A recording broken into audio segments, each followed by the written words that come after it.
understand Saturn in Aries, let's start by understanding Saturn. The root of everything that Saturn signifies is negativity. It's the negative planet.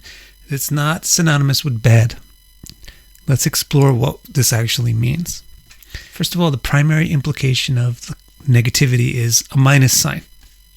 So Saturn is the planet that signifies the decrease or the reduction of things. The reason why we connote negative with bad is because we generally don't like reduction. And we generally consider reduction to be failure or lack. So Saturn does also connote badness, bad luck, or failure, but it's not necessary. It's not necessarily that Saturn is bad.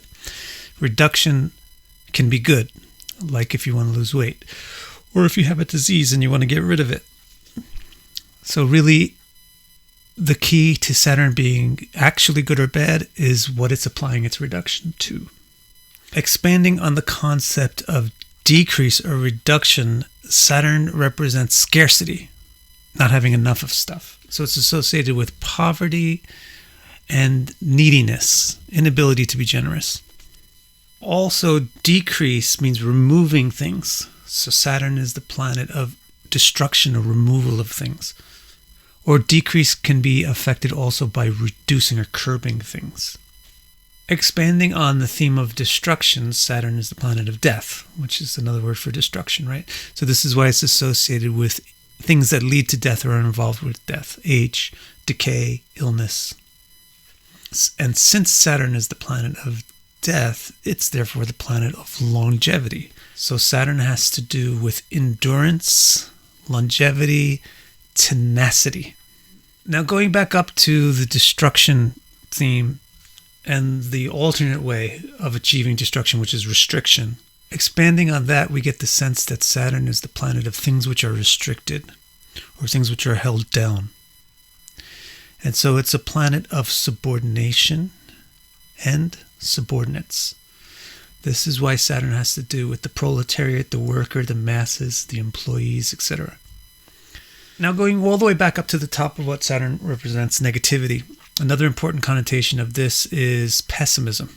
So Saturn represents pessimism and distrust. This is why it's a very critical planet that's good at critiquing things, analyzing things, etc. This is why it's a planet that's very good for logic and science. And finally, this is why Saturn is a planet of coldness, detachment, and objectivity. Because it's critical of everything, it's analytical of everything, it's logical about everything. Because it's pessimistic.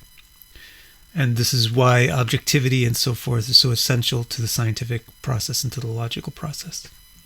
So now you know what Saturn is all about. Now, if we also understand what Aries is all about, then we'll be able to talk really well about Saturn in Aries. So let's take a look at Aries now. The base of everything that Aries signifies is masculinity. That's basically what it's all about. It's all about masculinity. Masculinity has three important trademarks. The first one is obvious. It's muscle. So masculinity is all about strength, force, muscle, and the exertion of that force in terms of being brave, being assertive, and being commanding. So those are all the primary traits of Aries: strength, bravery, command, assertion, etc. The second hallmark of masculinity is catalysm or inceptivity. The male catalyzes things, like it catalyzes a pregnancy, it fertilizes an egg, etc. So Aries, being the sign for masculinity, has this catalytic or inceptive, starty nature to it, and therefore it's passionate, wants to go, wants to get things going, and it's ambitious and adventurous.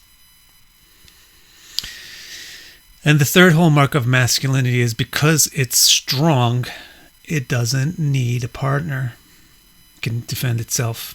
And because it's fast and inceptive, it doesn't want a long-term partner because that will just slow it down. So the third quality of masculinity is independence. One sense of independence is freedom, and the other sense of independence is individuality. you as an individual on your own.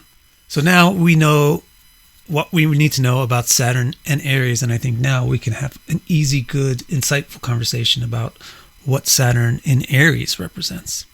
The first important element to bear in mind when you're looking at Saturn and Aries is that Saturn is the planet of restriction, but Aries is a sign for freedom. This is a clash. Restriction and freedom work against each other. So it's difficult when Saturn is in Aries because of this. The result is that the person with Saturn in Aries easily feels like their freedom is being restricted. So they easily feel confined and restricted by any circumstance, especially by being put into partnerships, because Aries' freedom is particularly that it likes to be independent. So Saturn Aries people, they have a hard time not feeling tied down and not feeling restricted right away by the partnerships that they enter into. Another thing that you should keep in mind when thinking about Saturn in Aries is that Saturn is the planet for detachment, but Aries is a sign for passion. And once again, those things are opposites. They don't work together. So expect a Saturn in Aries native to have difficulties or challenges in this area. Challenges with detachment and challenges with passion. Challenges with detachment means they're unempathetic. They don't easily feel what you're feeling. They don't easily feel what other people are feeling. They're unimpressed. Their passions don't get easily aroused. They don't easily get pulled. They're uncaptivated. And hence, they wander. It's not that they're undesiring, but they're uncaptivated and they're unimpressed. Because they have problems with passion. It's not like the passion is gone. They have it, but it's not being captivated and held in one spot. So this leads to them wandering here and there in search of fulfillment.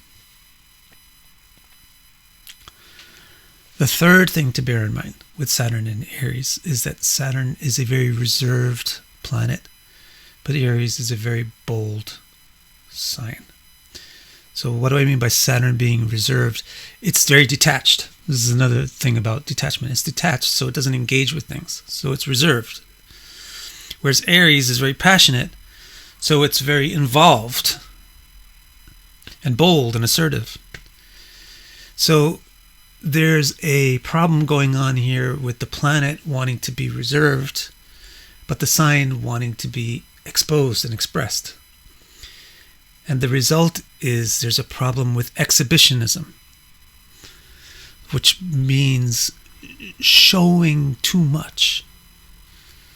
Showing stuff which is supposed to be private and hiding stuff which is supposed to be public.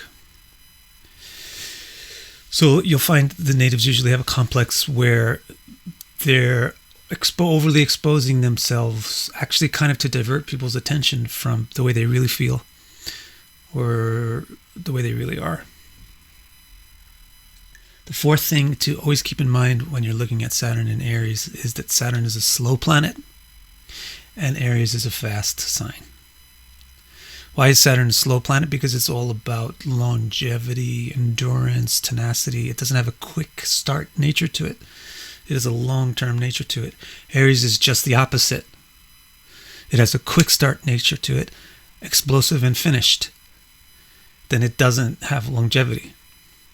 So these two forces, Saturn and Aries, they're quite opposite in terms of how their energy works. Saturn's energy works really slow and long. Aries' energy works really fast and short. So in the native with Saturn and Aries, they have a problem with the speed thing. And it results in them being pretty impatient. They're not able to tolerate delay. And so they easily get irritated. And they get discouraged right away when there's any delay in their plans. Also, this has another effect on their ability to do things which require a lot of patience. So, for example, like long-term studies, it's made more difficult by having Saturn in Aries. Now that you know the theory of Saturn in Aries, let's mention a couple of names of people that have Saturn in Aries and take a look at some of their charts to see how it's working. So we have the famous Albert Einstein with Saturn in Aries. That's an interesting one. Let's take a look at that chart. We have Helen Keller. We have Saddam Hussein with George Washington. Malala Yousafzai, who is a young female educational activist. We have Ramana Maharshi, Pamela Anderson, Anna Nicole Smith, Tracy Lords, Bill Cosby, and George Carlin. These are the names, besides the billions of actors and actresses and musicians. These are the names that I thought were significant. Let's take a look at some of these charts. Let's take a look at 3 of them. So first of all, Ramana Maharshi. Ramana Maharshi, you can see he's a sannyasi. Right? He gave up all of his family relationships, etc., and he went out to meditate. So that's an example of how the restriction versus freedom dynamic works. The person does not want to be confined in conventional relationships. And you can also see this detachment versus passion thing working in a sannyasi. They're unempathetic, they're unimpressed, they're uncaptivated. You don't see really exhibitionism in Ramana Maharshi. So let's figure out why. And let's compare him with somebody who's kind of obvious for exhibitionism, like maybe a Pamela Anderson or a Tracy Lords or an Anna Nicole Smith. The birth times that we have, let's use Tracy Lords. Let's look at her chart next. But what I want you to bear in mind with Ramana Maharshi's chart is the main thing in his chart is not Saturn in Aries. So don't say, I want to understand Saturn in Aries. Ramana Maharshi has Saturn in Aries, so let me understand Ramana Maharshi and his qualities represent Saturn in Aries. It's not reasonable to do your astrology that way because he has a billion other things besides Saturn in Aries. So for example, in his chart, the main focus is not Saturn in Aries. The main focus is the full moon in Cancer on the eclipse, right? On the Rahu-Ketu axis in the 10th house. That's really the focus there. And it's the moon with Ketu. It's really bringing out the sannyasi side of what Saturn in Aries can support. And it's not bringing out the extrovert side. Taking a look at Tracy Lords, this chart's quite different. The main focus in this chart is Rahu and Ketu. Ketu right on the ascendant. Rahu with Saturn in Aries. So Rahu with Saturn will bring out the opposite of Ramana Maharshi. Ramana Maharshi, his main thing is Ketu with the moon, so that's going to bring out the withdrawing nature of Saturn in Aries. Tracy Lords, her thing is, her Saturn in Aries is conjoined Rahu, so that's going to bring out the exhibitionism. And furthermore, all of her planets are above the horizon, which is a very outgoing person.